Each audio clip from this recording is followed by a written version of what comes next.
The scary clown statue is an urban legend about a babysitter who finds herself alone in the house with a creepy statue of a clown. Some people believe that this is a true story, but in reality, it's just an urban myth. A few years ago, there was a wealthy couple who had two young children, a boy and a girl. The family lived in a large house in Newport Beach, California. After taking care of their kids all week, the mother and father decided that they needed a break.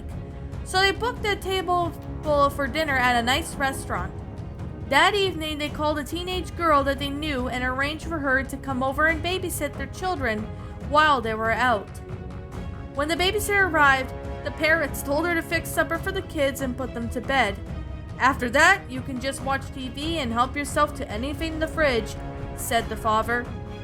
And if you wouldn't mind, said the mother, could you watch TV in our bedroom?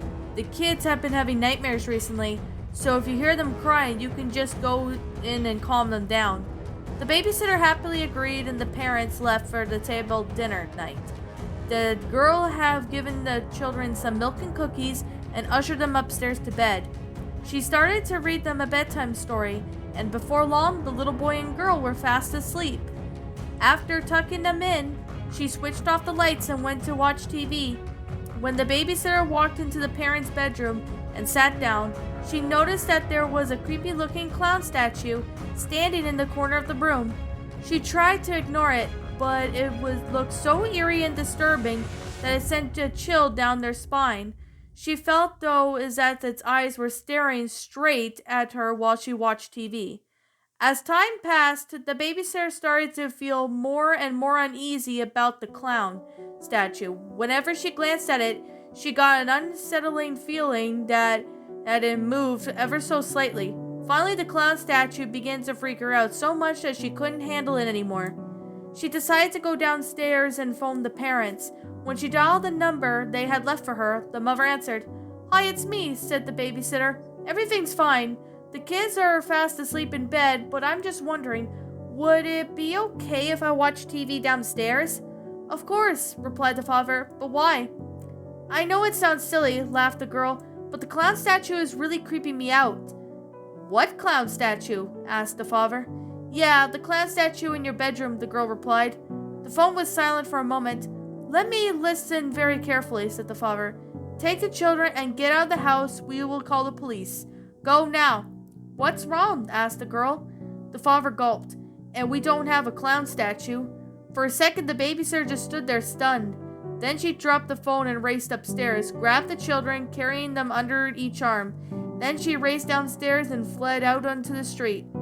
Huddled outside of the sidewalk, comforting the two children, the babysitter looked up through the bedroom window and saw something that made her scream out in horror. Peeking through a gap in the curtains, while white painted face of a clown, it stared at her for a moment, then sank back into the darkness. Within minutes, the police arrived and cautiously entered the house. In the upstairs bedroom, they found a man dressed in a clown suit.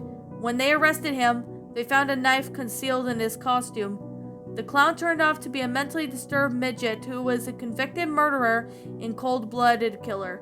The evil man had been stalking the family for months, lurking in the attic during the daytime and coming out to sneak around the house at night. For 4 weeks, the children had been complaining about the clown statue that stood in their room and watched them sleep, but the parents just dismissed them as nightmares. And that, my little pretties, was the clown statue, a creepypasta or urban legend story. I think that's how you could pronounce it. My final thoughts on this story. I gotta admit, this one was actually a pretty good story, even though it's, urban legend pretty much. It's pretty interesting that somebody made a creepypasta based on this. Like, this is actually really well made. I mean, I've seen a couple narrations of this story, and this story was definitely freaky. Like, I mean, I can understand, people scared of clowns would find this freaky, and to me personally, I never really, got even scared of clowns, not even as a kid. I have never been, scared of clowns as a young kid, and, I never found this one to be, scaring to me. Well, I mean, it's a good story. Like, it's believable, it kind of reminds me of like a horror story. I think this is more of a horror story than a creepypasta.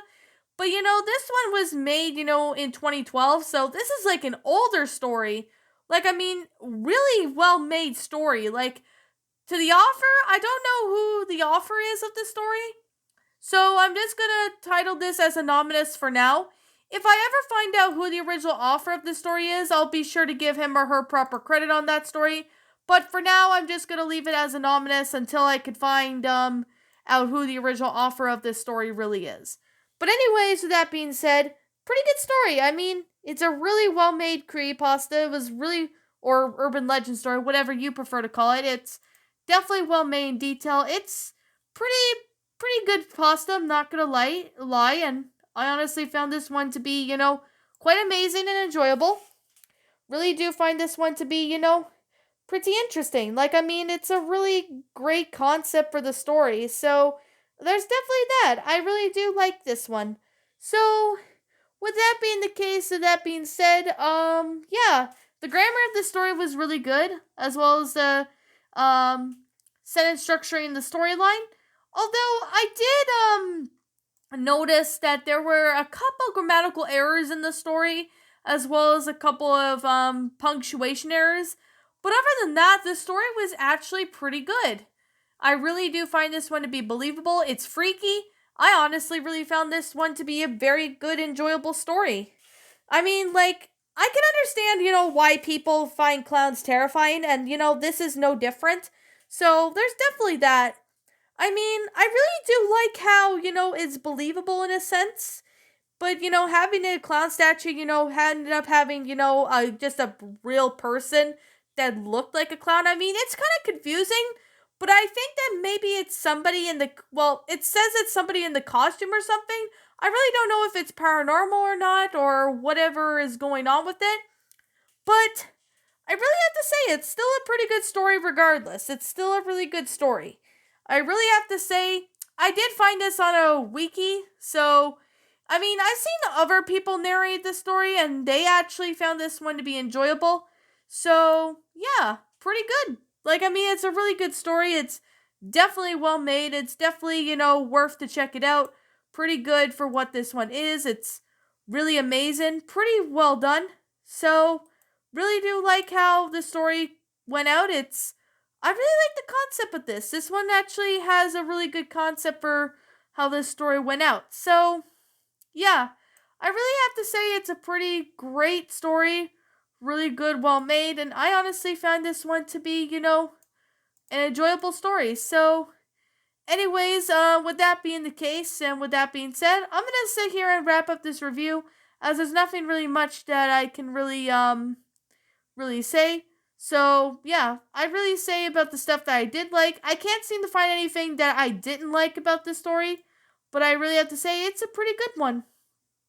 And I recommend you guys check out this story if you haven't. It's really good, well made. Really do like this story, and yeah, I recommend you guys go check this one out if you haven't checked it out yet. Go feel free to check this story out. It's really good, well made. I really do like this one, and I recommend you guys, go ahead and check out, the story if you haven't. So, with that being the case, that being said, I'm gonna sit here and, wrap up this review. Like I'm gonna say right now, and like I always continue to say, I know this is a short review. Before I get started with the, my final rating and all that, I know this is like a short review, but I still find this story to be, interesting, well made, has a really good concept for it, and I really do find this one to be a very amazing story. With that being said, this is simply my own personal opinion, and if you happen to disagree with me, that's fine too. We're all entitled to our own opinions regarding these creepypastas, and this is simply my own personal thoughts. My final rating of this story would have to be a 10 out of 10. It's a great horror story, or creepypasta, whatever you prefer to call this one. It's really good and well made. I'm really impressed that this is based on an urban legend, which I know not a lot of creepypastas do that nowadays, but I still really found this one to be enjoyable at least. At least it's not like a cliche fest story, but this one actually managed to do pretty good. So anyways, that being the case, that being said, what did you guys think about this creepypasta? or horror story, whatever you prefer to call this one. Did you enjoy it? Did you not? Also, what we have done personally to help make this story a lot better? Feel free to leave me now what your thoughts are down in the comments below. I'm the Queen of Lions. Thank you so much for watching today's episode, and if you're new to my channel, be sure to like, comment, and subscribe because I make brand new videos every single day. Don't forget to ring the notification bell to when I upload, so that way you guys will not miss an upload. And as always, please roll the outro because I'm out.